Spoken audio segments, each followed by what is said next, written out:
할렐루야. 오늘은 6번째 주가 성경 읽기 민수기 1장부터 19장까지입니다. 여러분 밀린 거 없이 지금 잘 읽고 계시죠? 네. 네. 밀린 거 없이 한 앞에서 한 줄 정도는 잘 읽고 계시는 것 같고 이 앞에 2줄 이하부터는 이제 쉽게 말하면 이기원사님 이하로부터는 대답이 잘 안 나왔어요. 이랬어요 지금.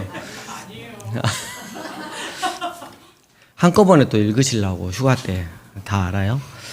자, 민수기 1장부터 19장 첫 번째입니다. 계수된 자의 총계는, 그래서 민수기는 영어로 하면 numbers라 그랬어요. 수를 헤아려 보았다 이랬는데, 처음 시작할 때 광야 생활 시작할 때 인구를 조사를 해보니까 레위 지파 빼고요, 조사해 보니까 몇 명이었다? 1장 46절에 나와 있죠. 60만 3,550이에요? 예, 오케이. 3,550이에요? 그래요. 제가 잘못 알고 있었네요. 그리고 나서 이제 40년 광야 생활이 끝났을 때 또 한 번 총계를 하죠. 26장 51절에 보면 60만, 예, 51절에 보면 60만, 제가 알려드려도 되는데, 저를 못 믿으시는군요. 1,730명. 예, 이렇게. 그래서 이 숫자는 전투에 나갈 수 있는 남자 장정의 숫자들. 그래서 12지파에서 레위 지파는 하나님의 것으로 빼졌고요. 그 대신 지파가 요셉 지파에서 2개의 지파로 나뉘었죠. 예, 므낫세와 에브라임. 네, 그래서 다시 12지파가 됐다는 거. 근데 이제 이동을 할 때, 머무를 때 이렇게 진을 딱 편성을 하면 맨 가운데 뭐가 있었다? 하나님의 임재를 상징하는 성막이 있었죠. 그리고 이제 행군을 할 때도, 행진을 쭉 할 때도, 예, 하나님의 성막, 그 말씀의 언약궤가 가운데 있고 차근차근 아주 질서 있게 지파별로 이동했었다. 그래서 중요한 건 멈추어 섰든 행군을 할 때건 늘 하나님 중심의 질서 있는 삶을 살도록 훈련을 받았다는 거죠. 두 번째 키워드입니다. 네, 디베랴. 뜻이 뭘까요? 예, 마치면 그 아까 치즈 과자 따로 몇 개 더 필요 없습니까? 돈으로 얼마를 드려야 될까? 예. 자, 11장에 보면 디베라 사건이 나오죠. 그래서 그 출발을 했는데 며칠 못 가서 이스라엘 백성들이 이제 거기가 광야 사막이다 보니까 11장 1절 보니까 여호와께서 들으시기에 무슨 말로? 악한 말로 원망했어요. 여러분, 우리가 원망할 때, 우리가 살기 정말 팍팍하고 힘들었을 때 그 원망을 할 수 있어요. 근데 무슨 말로? 선한 말로 원망할 수 있어요. 정말 힘드니까. 근데 악한 말로 원망을 하면 안 된다는 것과, 그 다음에 좀 더 몇 절 내려가니까 섞여 사는 같이 그때 6월절을 경험한 다른 인종들이 뭘 품었다? 예, 탐욕은, 탐욕은 신약에 들어가서 우상 숭배잖아요. 그래서 탐욕을 품었어요. 그러니까 하나님이 만나라는 것을 주셔서 먹고 살았는데도 불구하고 뭘 먹고 싶었다? 고기. 예. 그래서 아주 탐욕을 품어서 필요 이상으로 구했을 때 하나님께서 그 앞쪽에서 보면 11장 1절 사건에서 보면 여호와의 불이 진영 가운데 나타나서 이렇게 불살랐다라는 뜻이 있습니다. 그래서 디베라의 뜻은 불사름입니다. 불사름. 그리고 섞여 사는 다른 인종들이 탐욕을 품었을 때 이때 안타깝게도 그 멋있는 모세도 무너지고 맙니다. 제가 이 사람들을 제가 어떻게 하겠습니까? 하면서, 근데 하나님께서는 메추라기, 꿩과에 속하는 메추라기 새들을 다 보내서 동서남북으로 너희가 정말 먹고 살 만큼의, 먹고 살 만큼이 아니라 넘치도록 주겠다, 이렇게 이야기를 했는데 모세조차도 믿음이 떨어지니까 하나님이 하늘에 있는 모든 것들을 다 모은들 이스라엘 백성들이 함께하는 백성들을 다 먹일 수 있겠습니까? 라고 의심을 했고, 그때 하나님께서 뭐라 그러죠? 여호와의 손이 짧으냐, 손이라고 하는 건 능력이죠. 나의 능력이 짧으냐, 그래서 보여주겠다, 라고 보여줬죠. 그래가지고 보여주고 그 사람들이 너무 좋아가지고 막 아구작 씹어 먹을 때 아구턱을 날리는 사건이 이렇게 있었습니다. 예, 그래서 디베라 사건.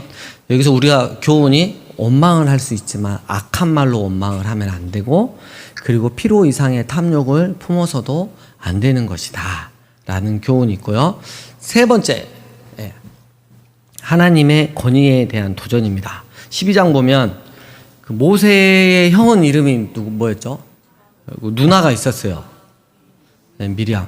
미리 모든 것을 아나요? 이 사람은? 미리암? 아, 예, 썰렁했습니다. 천유가 없죠? 예, 다행입니다. 예. 그 미리암과 아론이 2절에 보면 여호와께서 모세와만 말씀하셨느냐 하면서 이제 자기들도 모세와 같은 위치에 오르고 싶었던 거죠. 여러분, 권위는 하나님께서 주시는 거예요. 그 있는 위치에서 만족하고 감사하면 되는데 자꾸 더 많은 것들을 얻으려고 욕심을 부리면 문제가 되는 거죠. 이때 모세의 반응 두 가지가 제게 마음에 와닿았어요. 모세는 온유했다. 지면에 있는 모든 사람들보다 온유했다. 그래서 모세가 에디오피아 여자를 취해가지고 이제 결혼을 한 문제 때문에 결국, 여러분, 문제가 중요한 게 아니고 그걸 빌미로 해서 우리가 보통 정치권에서 보면 있잖아요. 아무것도 아닌데 그거 하나 흠집 잡아가지고 본심을 드러내는 경우가 있는데 미리암과 아론도 그랬죠. 그래서 모세는 온 지면의 사람보다 온유했다. 온유했다. 따뜻하고 부드러웠다. 어떤 면에서 그렇게까지 자기에 대해서 비방을 하고 헐뜯는데도 불구하고 혹시 내가 하나님 앞에 바르지 못한 부분이 있을까라고 돌이켜보아 자기 자신을 먼저 살폈다는 것과 하나님의 권위에 도전한 이 미리암 아론, 아마 주동자가 미리암이었던 것 같아요. 그래서 나병이, 피부병을 바로 하나님께서 나게 하셨어요. 그래가지고 막 썩어 들어갔어요, 살이. 그때 모세가 뭘 했냐면 중보기도를 했습니다. 하나님 살려주세요 라고. 그래서 이 모세의 반응 두 가지가 너무 멋있죠. 온유와 이 중보기도하는 모습. 그래서 하나님에 대한 하나님 권위에 대한 도전, 필요 이상으로 우리가 더 많은 걸 가지려고, 더 위치에 오르려고 하면 안 된다. 그리고 내가 설령 공격을 당할지라도 모세의 온유함을 생각하고 중보기도를 생각하자. 이렇게. 그 다음 네 번째입니다. 약속의 땅 정탐 사건입니다. 여기서 하나님은 약속의 땅을 주시겠다, 안 주시겠다? 주시겠다라고 분명히 말씀하셨기 때문에 그냥 올라갔으면 됐습니다. 근데 이 지파별로 세상에 그 일명 똑똑한 사람들이 모여서 뭐 한 거예요?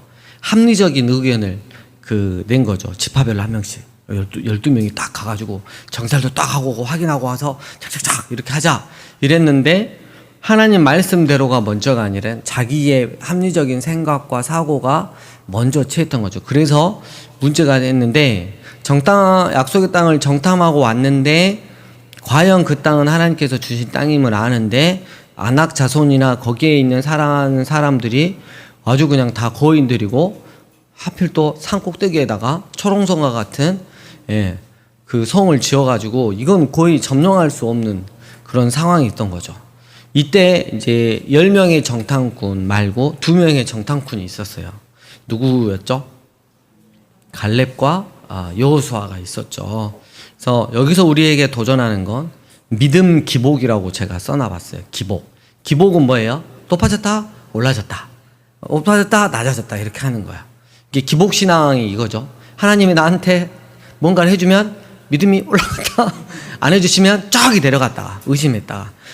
근데 과연 우리는 믿음 기복이 있는가라는 것을 점검해 보았으면 좋겠고, 너 누구처럼 살래? 라고 했을 때 믿음 기복자가 아닌 정말 하나님이 기뻐하시는 약속의 말씀을 온전히 그대로 100% 믿고, 상황이 이렇더라도 하나님 말씀이 그대로니까 우리가 믿고 올라가면 그들은 결국 우리에게 메뚜기와 같은 우리의 밥인 존재가 될 것이다 라고 확신하며 하나님의 말씀을 믿었던 갈렙과 여호수아와 같은 자가 되어야겠다. 자, 여기서 14장 28절 보면 내 귀에 들린 대로 하나님 말씀하시거든요. 네가 나한테 불평하고 악평한 대로. 그래서 40일 정탐을 했는데 이거를 하루를 1년으로 계산해서 너희는 앞으로 광야에서 몇 년? 여러분, 믿음 없음으로 투덜투덜 했다가 하나님이 훈련을 시키시는데 10배가 아니죠. 40일을 40년으로 바꿨으니까. 여러분, 그래서 우리가 믿음 없음으로 투덜투덜 하다가 40일이 뭐가 될 수 있다? 40년이 될 수 있다는 거를 늘 기억하고 입을 조심해야 됩니다. 그래서 입이 부정적인 거나 하나님 보시기에 정말 믿음이 없는 말을 꺼내놓거나 이랬을 때 우리가 이제 자녀들 키워보면 자녀들이 가끔 가다가 이제 세상에서 막 배운 이야기 때문에 막 말을 막 정말 그 믿음 없는 말 쏟아낼 때가 있잖아요. 그때는 어떻게 해야 돼요? 주둥아리를 쳐야죠. 예, 어르신 말처럼. 예, 훈계를 해야 되는 거죠. 네. 그래갖고, 아니, 나는 영적이라서 이리 와봐라. 그래가지고, 손에다가 막, 입에다가 막 탁 손놓고 안수기도 하고 막, 굳이 그렇게까지는 아니어도 훈계는 해야 되는 거죠. 자, 마지막 5번째. 하나님 권위에 대한 도전. 2번째입니다. 이번에는 16장으로 가보면, 고라, 다단, 아비람, 그 다음에 온, 이 가족들이, 그리고 플러스 지휘관 250명까지 합쳐서 누구에게 대들었다? 예, 모세. 그래서 모세가 가졌던 자리를 그렇게 탐내는 거죠. 그래서 모세가 여호와의 총에 의해 너 어떻게 스스로 높아지려고 하느냐. 그러면서 16장 7절 우리 마음판에 새겨야 돼요. 고라, 다단, 아비람, 온 여기는 다 레위 자손들이거든요. 레위 자손들아, 너희가 너무 뭐에? 분수에 지나치다 이런 말을 해요. 정말 그렇죠. 하나님의 소유로 레위 자손을 삼으셨고요. 그리고 성막을 관리하고 나중에 보면 이스라엘 백성들에게 말씀을 가르치고 때로는 사사 역할, 재판관의 역할도 감당했던 건데 이것 갖고 양이 안 차는 거야. 모세의 자리를 더 탐하는 거죠. 늘 하나님이 야 누구야 네가 네 분수에 너무 지나치다. 너무 욕심부리지 마라. 이럴 수 있다는 거죠. 그래서 이 교만에 대해서 또 한 번 더 이야기를 하고요. 모세에 속한 척과 고라와 다단, 아비람, 온에 속한 지휘관 250명에 속한 자들이 양쪽에 섰죠. 그랬을 때 31절에 보니까 고라, 다단, 아비람, 온 요 지파에 있는 그 땅이 어떻게 됐다? 확 갈라져 가지고 땅이 그들을 삼켰다라고 있어요. 여러분 여기서 이제 거의 죽었지만 그때 고라의 후손, 막 고라의 시, 막 이렇게 나오잖아요. 특별히. 그래서 그 고라의 남은 후손들은 이 사건들을 보고 계속해서 자손들한테 이야기했을 거 아니에요. 얼마나 더 신실하게 또 하나님을 겸손하게 믿었을까. 그러니까 이제 시편이라 이런 거 보면 회개하고 변해서 고라의 시, 고라 후손 누구 나오고 막 이러거든요. 이랬을 때 이 사람들이 이런 배경하에서 시편을 쓰고 이야기를 하는구나. 그러면 또 은혜가 됩니다. 그래서 중요한 건 진짜 참 회개를 잘하고 돌이키는 게 정말 중요합니다. 그래서 이제 19장까지는 광야 생활 1년차 쭉 2년차부터 39년차까지 처음에 앞부분이 나오고 39년차까지 이제 넘어가요. 그러면 20장에 되면 이제 40년차가 됩니다. 40년차는 다음 주에 이제 끝내도록 하겠습니다. 민수기가 다음 주에 어떻게 된다? 끝난다. 그래서 휴가철을 맞이해서 뭘 해야 된다? 우리는 말씀을 많이 읽어야 돼요. 목사님 성경 읽을 게 너무 많아서 목사님의 추천 조서는 내년 여름에 읽을게요. 내년 여름에도 성경은 계속해서 읽어야 되니까 덧붙여서 읽으시면 되겠습니다.